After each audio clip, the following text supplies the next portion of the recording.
नमस्ते दोस्तों, हम हैं संगम नगरी प्रयागराज में, जहां 12 साल बाद महाकुंभ लगने जा रहा है।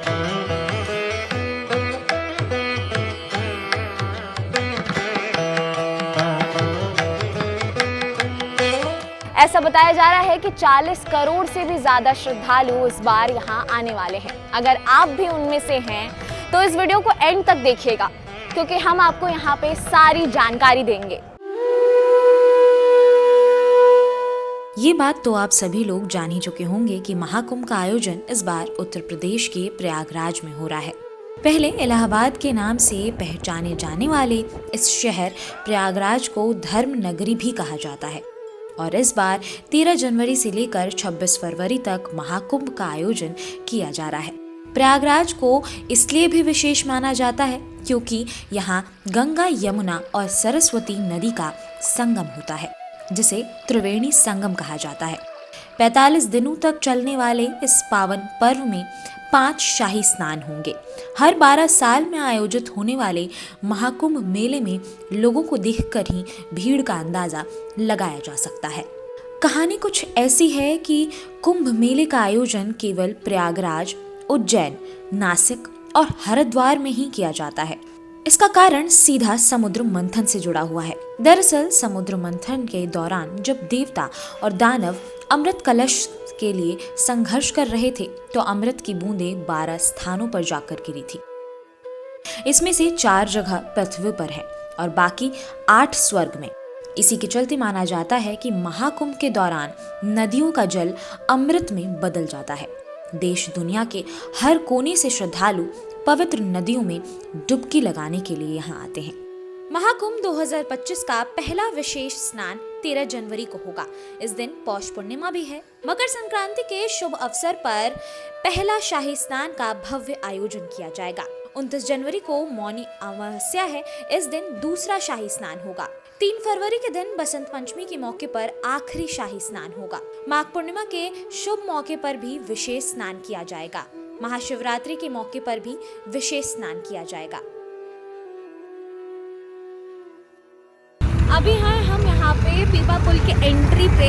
यहाँ से आप देखेंगे तो यहाँ से ट्रैक्टर आ रहे हैं जो कि सामान लेके जा रहे हैं। पीपा पुल अभी बन भी रहा है, तैयार हो रहा है। ये रास्ता बन रहा है। एक्चुअली आज बारिश हो गई है तो थोड़ा सा कीचड़ जमा हुआ है, बट ये है एंट्री जहाँ से मेले की शुरुआत होती है। इधर आप देखेंगे तो कुछ तंबू भी आपको दिख रहे होंगे। उस साइड पूरी टेंट सिटी लगी हुई है और डोम सिटी भी उधर ही बना हुआ है। और इधर है संगम, जहाँ पे लोग पुण्य लेते हैं नदी में डुबकी लगा के।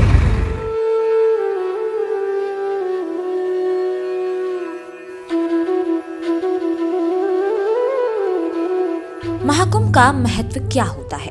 महाकुंभ का महत्व हमारे भारतीय समाज और धर्म में बहुत गहरा है। इसे सिर्फ एक धार्मिक आयोजन नहीं बल्कि आत्मा की शुद्धि से भी जोड़ा जाता है।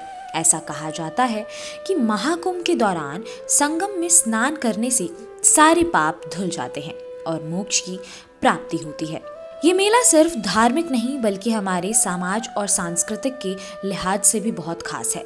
यहाँ देश विदेश से करोड़ों लोग आते हैं जो भारतीय संस्कृति और परंपरा को करीब से देख पाते हैं। महाकुंभ में साधु संतों का जमावड़ा और उनके प्रवचन लोगों को आध्यात्मिक रूप से प्रेरित करते हैं। नागा साधु, अखाड़े और शाही स्नान इस मेले की खास पहचान माने जाते हैं। असल में महाकुंभ एक ऐसा आयोजन है जहां हर व्यक्ति खुद से जुड़ने, अपने भीतर शांति खोजने और ईश्वर के करीब पहुंचने की कोशिश करता है।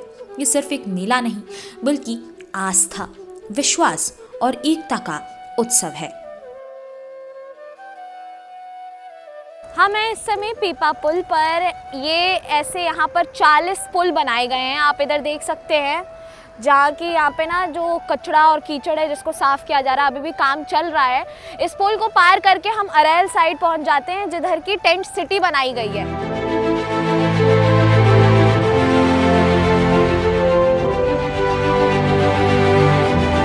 2019 के दिव्य कुंभ में गंगा पर 22 पॉन्टून पुल बने थे। श्रद्धालुओं की अधिक संख्या आने की संभावना को देखते हुए इस बार 40 पुल बन रहे हैं। इसमें लगभग 5000 पीपे लगेंगे। एक पीपे की कीमत 6,10,000 के करीब है। जिसे स्टील अथॉरिटी ऑफ इंडिया की लोहे की चादर से बनाया गया है। महाकुंभ के लिए रेलवे की बड़ी तैयारी। भारतीय रेलवे की ओर से भी श्रद्धालुओं के लिए कमर कस ली गई है। रेलवे द्वारा प्रत्येक जोन से महाकुंभ स्पेशल ट्रेन का संचालन किया जाएगा। इन ट्रेनों के माध्यम से देश के अलग अलग राज्यों से श्रद्धालु महाकुंभ आयोजन में पहुंच सकेंगे। रेलवे की ओर से महाकुंभ के लिए कम से कम 150 ट्रेनों के संचालन की योजना बनाई गई है। इसके लिए प्रत्येक जोन से कम 15 ट्रेनों का संचालन किया जाएगा। इन ट्रेनों के लिए अलग अलग समय निर्धारित किया गया है। महाकुंभ को लेकर क्या है सुरक्षा इंतजाम? प्रयागराज में महाकुंभ के आयोजन को लेकर यूपी सरकार की तरफ से सुरक्षा के भी कड़े इंतजाम किए गए हैं। इस बार सुरक्षा के लिए टेक्नोलॉजी का विशेष इस्तेमाल किया गया है। AI कैमरों की मदद ली जा रही है। यही नहीं, ड्रोन, एंटी ड्रोन और T-3 ड्रोन अपने स्तर पर अलग अलग मोर्चे पर तैनात किए गए हैं। देश विदेश से आने वाले श्रद्धालुओं की साइबर सुरक्षा का भी विशेष इंतजाम किया गया है। इसी के मद्देनजर साइबर पेट्रोलिंग भी तेज कर दी गई है। महाकुंभ नगर की सुरक्षा व्यवस्था में सबसे काबिल पुलिसकर्मियों को महत्वपूर्ण जिम्मेदारी दी गई है। प्रदेश की पूरी पुलिस महाकुंभ को लेकर अलर्ट मोड पर नजर आ रही है।